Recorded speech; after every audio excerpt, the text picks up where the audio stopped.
デバイスの修理が必要ですか？無料診断を提供しています。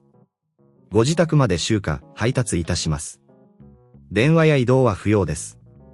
修理前にお見積もりをお送りし、承認いただいた場合のみ作業を進めます。簡単、透明、そしてプロフェッショナル。リンクは説明欄にあります。このビデオでは、Thermomix TM31のプラケ、カバーの修理方法を説明します。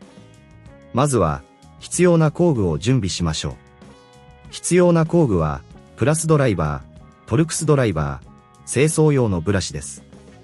これらの工具があれば、作業をスムーズに進めることができます。次に、サーモミックスを分解する前に、電源を切り、すべてのパーツを安全な場所に置いておきましょう。最初に、底面にあるネジを外す必要があります。ここで、プラスドライバーを使用して、慎重にネジを外してください。ネジを外した後、底面カバーを取り外します。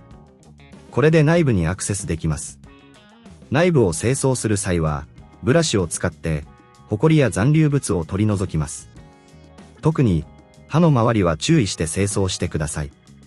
刃が汚れていると、性能が低下する可能性があります。次に、刃の交換に移ります。古い刃を取り外し、新しい刃を取り付けます。この際、刃がしっかりと固定されているか確認してください。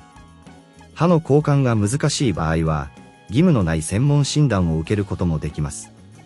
これにより、問題を特定し、適切な修理方法を提案してもらえます。刃を交換したら、プラケの取り付けに進みます。プラケを所定の位置に置き、ネジで固定します。ネジを締めすぎないように注意してください。すべてのパーツが正しく取り付けられていることを確認したら、再度底面カバーを取り付けます。修理が完了したら、デバイスを再接続し、動作確認を行います。これが難しいと思われる場合は、ご自宅での集荷と配達サービスを提供していることを覚えておいてください。専門の技術者が自宅まで訪問し、修理を行います。